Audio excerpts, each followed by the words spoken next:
Hello po mga kaprobinsya! So for today's video, samahan niyo akong umattend sa Nutrition Month ni Magnus. Pero bago ang lahat, syempre gagawa ho muna tayo ng kanyang costume. Ito na nga niyo mga kaprobinsya at sinisimulan na namin ng aking asawa itong costume ni Magnus. Siya ho ang taga-layout at ako ho ang taga-cutout. Habang nagtatrabaho ay ginagawa ko rin ho itong susuotin niya. Multitasking kumbaga mga kaprobinsya.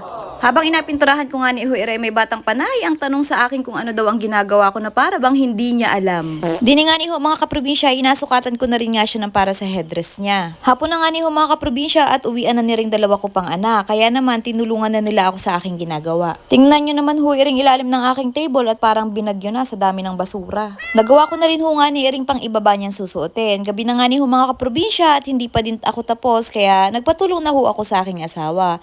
Busy rin ho kasi siya sa maghapon dahil nag-aasikaso ho siya sa aming alagang mga manok. Alas 10 na nga ni ho ng gabi bago namin natapos ang lahat-lahat. Iring nga ni ho at umaga na kaya sinimulan ko na hong magpita sa bakuran ng mga dapat dalhin para sa school. Mabuti na lamang nga ni at may mga tanim kami din sa bakuran na pwedeng dalhin. Ito nga ni ho ang maganda mga kaprobinsya pag nakatira ka sa probinsya dahil hindi na masyadong bibili lalo na pag may mga pananim sa bakuran. Isinalansan ko na nga ni ho iring mga prutas at gulay na dadalhin ko sa school. Pagkatapos po naming maligo ay isinuot na ho namin kay Magnus ang costume niya at iri na nga ni ho mga kaprobinsya at apaka-pogi naman ang batang iri.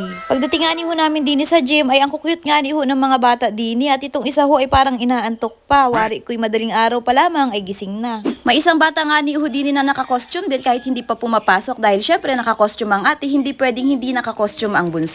Sobrang supportive nga ni mga kaprobinsya ng mga magulang at excited dahil first time hong lalaban ang kanilang mga anak. Ako din ho ay excited dahil first time din ho iri ni Magnus. Nagsimula na nga ni mga kaprobinsya ang parada at talaga naman hong napaka-creative and competitive ng mga magulang. Akala ko mga kaprobinsya ito yung Nutrition Month contest lamang kaso mukhang naging festival contest dahil sa sobrang gaganda ng mga kasuotan. Nasa kalsada na nga ni ho kami at nakakatuwa nga ni ho itong si Magnus dahil hindi po siya nagrereklamo sa costume na aming ginawa.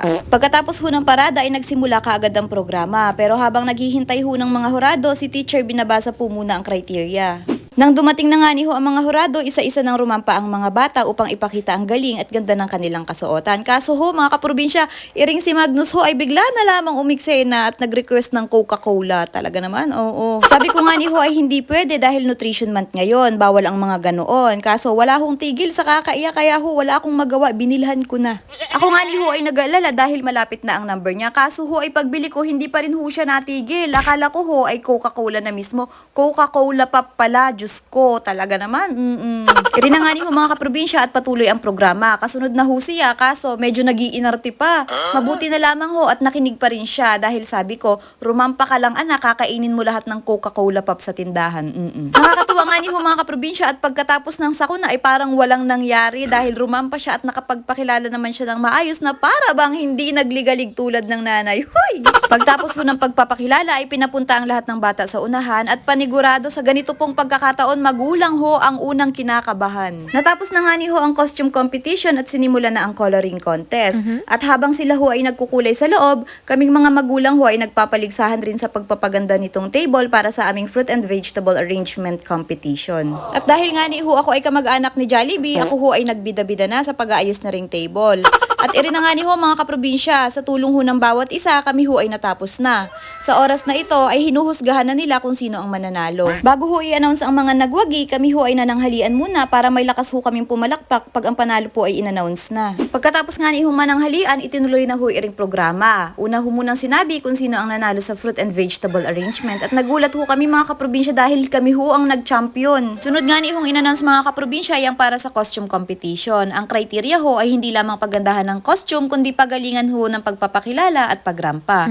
Hindi ko nga ni ho ina-expect mga kaprobinsya na magiging pang first pa si Magnus. Sa sobrang dami ho talagang magagandang kasuotan. Ang gusto ko lamang ho sana ay makapag-present ang anak ko ng maayos dahil ito ang unang beses na sinalihan niya. Bonus na lamang ho talaga kung siya ay mananalo. Minsan ho talaga mga kaprobinsya, ang mga magulang ho ibinibigay yung best nila pag sumasali ho yung mga anak nila ng competition. Hindi po para magyabang kundi para mapasaya po yung kanilang mga anak. At syempre po, para maiparanas yung mga bagay na noon ay hindi naman talaga nila nararanasan. Pagkatapos nga di ho ng awarding ay nagbigay naman ho kami ng certificate sa mga hurado at nang matapos na ho ang programa, lahat ho ay nagsiuwian na. Ito na lamang po ang aking kwento para sa araw na ito. Thank you for watching mga kaprobinsya!